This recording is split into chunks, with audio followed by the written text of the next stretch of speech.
Cette configuration est destinée au traitement du minerai de spodumène ou du minerai de l'épidolite pour récupérer le lithium. Il s'agit d'une usine de séparation par flottation et présente un taux de récupération élevé pour le LiTeO. Pour le minerai de spodumène, la teneur du concentré de lithium, LiTeO, peut atteindre environ 6 à 7% après traitement.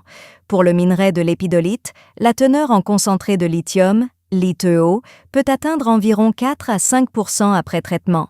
L'usine de traitement complète comprend 5 systèmes.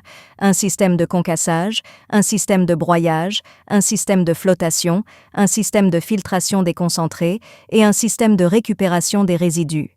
Les machines principales comprennent une trémie d'alimentation en matière première, un alimentateur vibrant, un concasseur à mâchoire, un concasseur à cône, un tamise vibrant, un convoyeur à bande, un petit alimentateur vibrant, un bac de stockage, un broyeur à boulet, un classificateur en spirale, un groupe hydrocyclone, un réservoir de mélange, une machine de flottation, une pompe à lisier, un épaississeur, machine de filtration sous vide à disque, filtre presse, etc.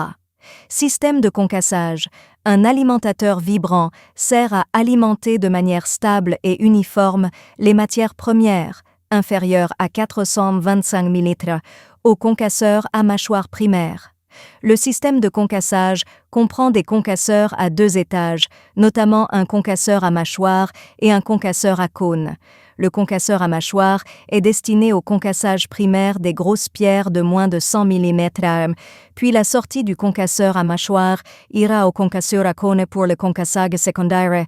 La sortie du concasseur à cône est d'environ 25 mm, puis la sortie du concasseur à cône ira au tamise vibrante. Filtrer les surdimensionnées de NEO à 25 mm plus de 25 mm, renvoyez-les au concasseur à cône pour être à nouveau écrasé. Le 0 à 25 mm ira à un bac moulu par convoyeur, de sorte que le système de concassage puisse fonctionner séparément du système de broyage. Système de broyage. Étant donné que le matériau de 0 à 25 mm est stocké sur le sol, je dois l'alimenter dans le bac de stockage avant le broyeur à boulet, puis l'alimenter en douceur par le chargeur électromagnétique jusqu'au broyeur à boulet via un convoyeur à bande. Le broyeur à boulet est destiné au broyage. Matériau en petite poudre fine pour s'assurer de libérer autant que possible LiTeO du minerai de spodumène, l'épidolite, afin que la prochaine séparation par flottation puisse obtenir le meilleur taux de récupération. Pour le minerai de spodumène, le produit final de 200 mèches occupe généralement 75-80%. Donc pour obtenir ces tailles de poudre fine, le broyeur à boulet doit fonctionner avec un classificateur en spirale, le trop plein du classificateur serra la bouée fine de 200 mèches, et les particules grossières du trop plein retourneront dans le broyeur à boulets pour être broyées à nouveau en circuit fermé. Ce système de broyage permet donc d'obtenir une boue de 200 mèches. Système de décholage. La caractéristique naturelle du minerai de spodumène, l'épidolite, étant qu'il contient beaucoup d'argile. Pour obtenir un meilleur effet de récupération par flottation, la boue de 200 mèches sera envoyée au groupe d'hydrocyclone Endeavour 1 pour la désimprégnation.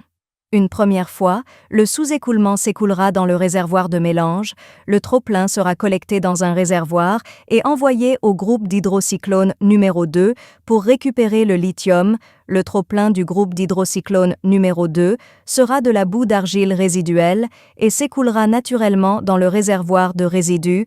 Le moins-plein du groupe d'hydrocyclone numéro 2 s'écoulera dans le réservoir de mélange.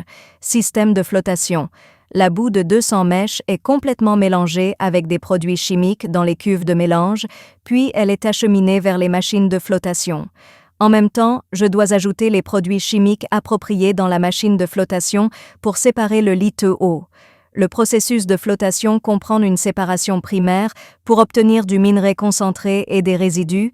Le minerai concentré sera traité par 2 autres étapes de flottation et les résidus seront également traités par 2 autres étapes du processus de flottation.